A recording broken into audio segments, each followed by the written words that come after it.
Elevo os meus olhos para os montes, de onde me virá o meu socorro? O meu socorro vem das mãos do Senhor, que fez os céus e a terra. Muito bom dia! Com esse pensamento nós começamos mais um dia, tendo a certeza que o nosso socorro provém das mãos do nosso Criador. Confiando na sua promessa, na sua pessoa, nós nessa manhã colocamos os nossos anseios, os nossos planos nas suas mãos, e confiando que no final do dia voltaremos para casa seguros, porque tendo Deus ao nosso lado, a nossa vida será completamente feliz.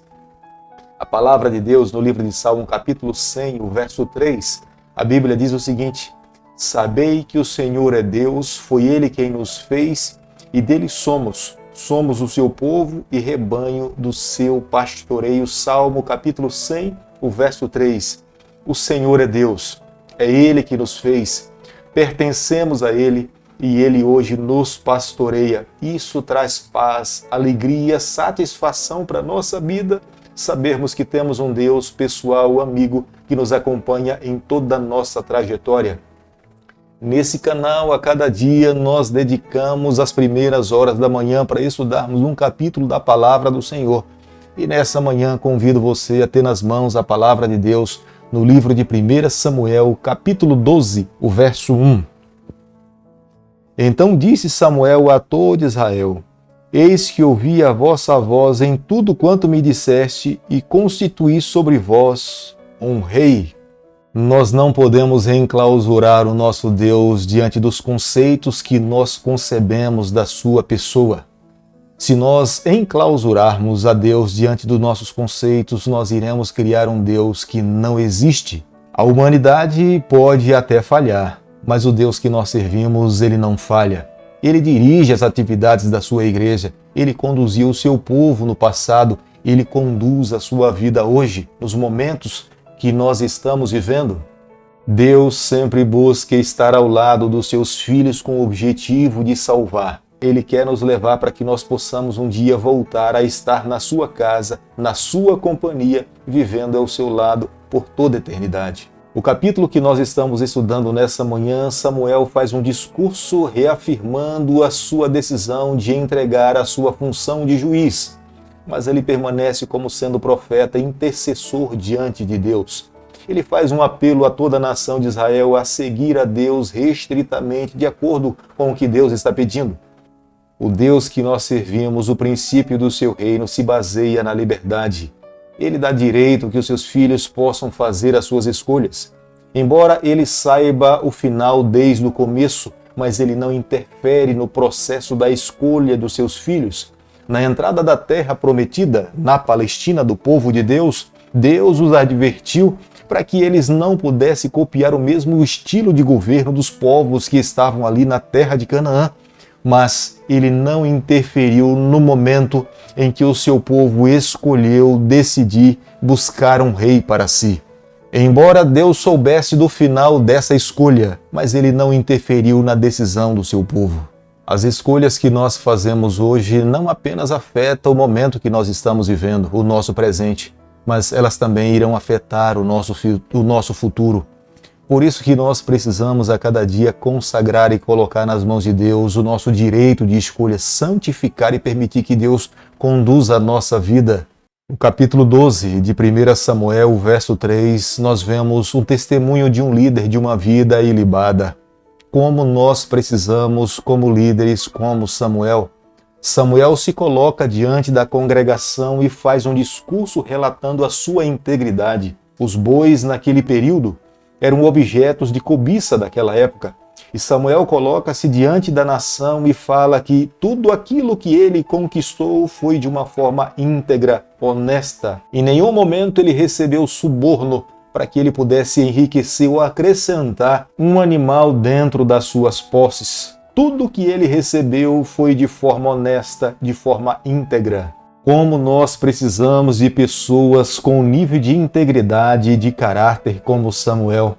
Precisamos de pessoas que liderem o nosso país. Precisamos de pessoas que liderem as comunidades cristãs. Precisamos de pessoas que liderem família. Precisamos de pessoas que possuam esse caráter, essa integridade, essa vida ilibada perante Deus. Mas reconhecemos, para que uma pessoa consiga viver nesse patamar de integridade, só é possível quando alguém vive um nível de intimidade que Samuel viveu com Deus. A Bíblia relata por diversas vezes que Samuel era um homem que buscava a Deus incessantemente. Samuel se submetia à vontade do Senhor. A forma como Samuel é levado para dentro do templo, nós podemos ver perfeitamente que o seu futuro é resultado de um início de uma vida sendo dedicada a Deus por completo. Isso não quer dizer que nós hoje, nos dias em que nós estamos vivendo, nós também não possamos viver no mesmo patamar, no mesmo nível de integridade que Samuel viveu. Embora Samuel, como nós podemos ver no verso 7, ele tenha rejeitado a função de juiz, mas ele agora se apresenta diante do povo como sendo um intercessor diante da nação do povo do Senhor. Ele se apresenta diante do povo primeiramente como sendo um réu, mas ele é inocentado. Mas ele agora muda a sua função, ele se torna um intercessor e o povo de Deus se torna réu. O pecado do povo do Senhor foi pelo fato deles terem desejado um rei como outras nações, mas Samuel se coloca na função de ser um promotor e pleitear a causa do povo de Deus perante Deus. 1 Samuel capítulo 12, o verso 9, a Bíblia diz o seguinte: Porém esqueceram-se do Senhor, seu Deus, então os entregou nas mãos de Císera, comandante do exército de Azor, e nas mãos dos filisteus e nas mãos do rei de Moabe, que pelejaram contra eles. Samuel faz uma síntese do livro de Juízes. Embora Deus conceda a liberdade para todas as pessoas, cada um terá que arcar com as consequências das suas escolhas. A obediência gera liberdade e a desobediência gera opressão. No momento em que Anás, que era o rei amonita, começou a oprimir a Jabes de Gileade, eles temeram porque Samuel já estava com mais de 60 anos.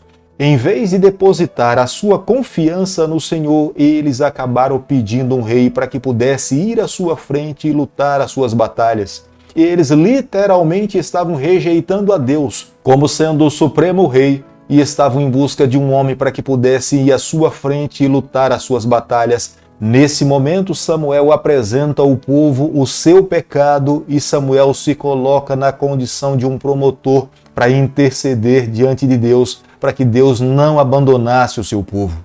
Como nós podemos ver no verso 17 do capítulo que nós estamos analisando nessa manhã, Samuel faz uma retrospectiva e traz à memória do povo o momento da saga do trigo.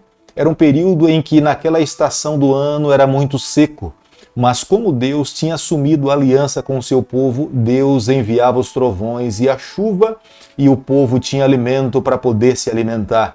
E Samuel traz a lembrança do povo falando que mesmo nos momentos difíceis das estações do ano, Deus não desamparava o seu povo.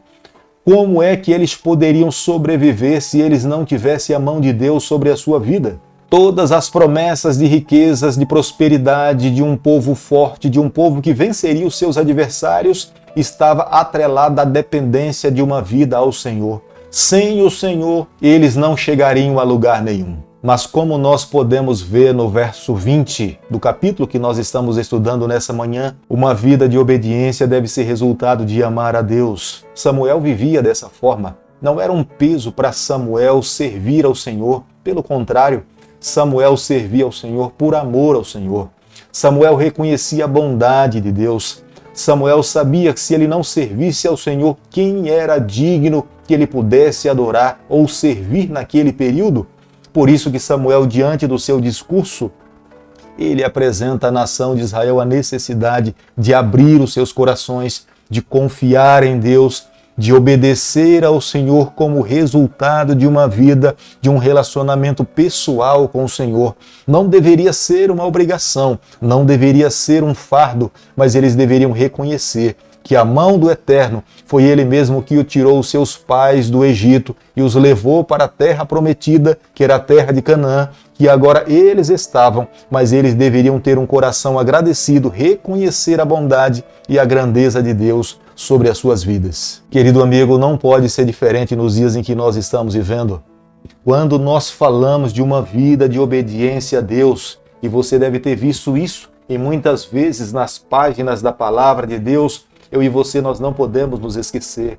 Deus espera sim que nós vivamos uma vida de obediência a Ele, mas jamais se esqueça, essa resposta a Deus precisa ser de um coração agradecido, de um coração que reconheça que Deus é bom, que Deus é santo, que Deus é justo, que tudo que nós temos é resultado da ação direta desse Deus sobre a nossa vida. Se nós construirmos a nossa fé como tendo essa base sólida, tenha certeza que o nosso relacionamento com Deus cada vez mais irá se aprofundar e seremos nós mesmos que teremos a bênção de Deus sobre a nossa vida. Samuel apresenta um povo um Deus de amor, um Deus da graça, um Deus de bondade. Samuel reafirma à nação de Israel que Deus jamais deixará de cuidar do seu povo. É como um pai que ama um filho. Embora o filho ande por caminhos tortuosos e tente seguir independente do pai, Deus sempre estaria ao lado do seu povo para os amparar. Com um rei ou sem um rei, Deus sempre é Deus e estará ao lado do seu povo. Mas se eles quisessem receber a verdadeira liberdade, se eles quisessem receber a plenitude das bênçãos de Deus, eles deveriam seguir restritamente aquilo que Deus estava pedindo para que eles pudessem seguir.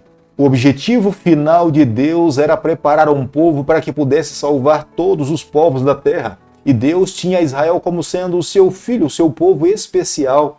Para cumprir os seus propósitos, Deus precisaria que o seu povo entendesse a sua verdade, vivesse os seus ensinamentos e, através da vida do povo de Deus, Deus cumpriria a sua missão de salvar todo o planeta Terra. 1 Samuel, capítulo 12, o verso 23, a palavra de Deus diz o seguinte: Quanto a mim, longe de mim que eu peque contra o Senhor, deixando de orar por vós.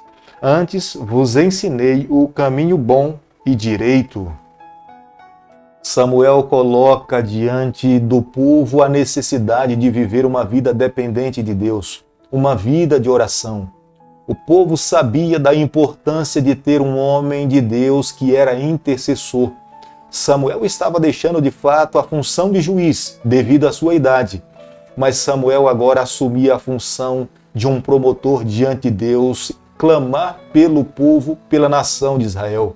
O povo sabia de quão valioso era esse ministério e Samuel declara com as suas palavras dizendo que não orar seria um pecado contra o Senhor. Veja do valor da oração para os dias em que nós estamos vivendo. Já ouvi uma escritora dizer que a oração é a respiração da alma. Se de fato a oração é a respiração da alma, se um ser humano para de respirar, ele está num estado de óbito, ele está morto. Se um cristão deixa de orar, esse cristão também não tem como ser considerado como sendo cristão. Um verdadeiro cristão, a sua vida cristã é construída como sendo a base, a oração. Samuel estava chegando ao final do seu ministério de como juiz, mas o seu coração estava aberto para continuar sendo um líder que pudesse conduzir ainda o povo do Senhor. Ele sabia perfeitamente que as escolhas da nação de Israel era de ter um rei. Deus tinha concedido isso e ele mesmo tinha sido responsável para endossar a liderança de Saul. Mas o seu coração estava completamente livre do rancor, da inveja e do ciúme. Samuel estava disposto a contribuir pelo ministério de Saul. Samuel estava disposto a contribuir para que o povo de Deus pudesse avançar. O desejo de Samuel, de fato, era que o povo vivesse uma vida pura diante de Deus, destruísse todos os seus altares e se voltasse para Deus com todas as suas forças, para que pudessem viver uma vida livre, segura e de obediência ao lado de Deus. O seu amor para com a nação de Israel continuava como se ele estivesse começando o seu ministério. Ele amava o povo do Senhor. Deus tinha colocado no seu coração esse amor e jamais alguém poderia tirá-lo, porque vivia uma vida de integridade diante de Deus e dos seus liderados. Querido amigo, nessa manhã, ao concluirmos o capítulo 12 do livro de 1 Samuel, nós precisamos chegar às seguintes conclusões. Como nós carecemos de líderes como Samuel. Nós precisamos de homens que falem a verdade a despeito das circunstâncias. Nós olhamos para a palavra de Deus e vemos claramente Samuel abrindo a sua boca para advertir um líder muito mais velho, Eli, que estava dentro da casa do Senhor. Embora soubesse da responsabilidade de Eli, Samuel não temeu contar para Eli tudo que Deus de fato tinha lhe revelado. Samuel sabia do erro do povo de Deus em ter pedido um rei. Mas é nesse momento que ele abre os seus lábios para advertir o povo do erro e do pecado que eles tinham cometido. Mas ele se coloca na função agora de um promotor para interceder diante de Deus, diante do pecado do povo do Senhor. Embora o rei Saul estivesse presente, embora ele estivesse diante de toda uma nação, mas Samuel não temeu em falar das falhas e dos erros daquela geração. Como nós carecemos nos dias em que nós estamos vivendo de pessoas, de líderes, de homens, de mulheres que assumam a responsabilidade, a despeito das circunstâncias em que possa estar vivendo, para apresentar a palavra de Deus restritamente, como Deus pede para que ela possa ser pregada. Mas para que esses líderes nos dias atuais possam agir dessa forma, nós precisamos copiar a maneira como Samuel vivia ao lado do Senhor. Samuel amava a palavra de Deus, Samuel vivia uma vida de oração, Samuel colocava sempre diante de Deus os seus problemas. Basicamente, nós encontramos a liderança de Samuel solidificada em 3 áreas da sua vida: vida espiritual, vida moral, e Samuel tinha um conhecimento para aplicar as verdades na vida das pessoas e na sua própria vida. Que peçamos a Deus sabedoria para que nos dias em que nós estamos vivendo, nós possamos viver nesse nível de integridade e possamos também viver no nível de espiritualidade, no nível moral e no nível de conhecimento que Deus espera que todo líder possa viver para influenciar a nossa geração. Querido Pai, nas Tuas mãos nessa manhã nós nos colocamos. Confessamos as nossas falhas, carecemos da Tua graça sobre a nossa vida. Por favor, Senhor, permanece conosco nesse dia e a nossa trajetória. Nós oramos, nós pedimos e o fazemos em nome de Jesus. Que o Senhor te abençoe e te guarde. Que Ele faça resplandecer o seu rosto sobre você. Que Ele tenha misericórdia de você. Que sobre você nessa manhã Ele levante o seu rosto e conceda a sua paz em nome de Jesus. Amém.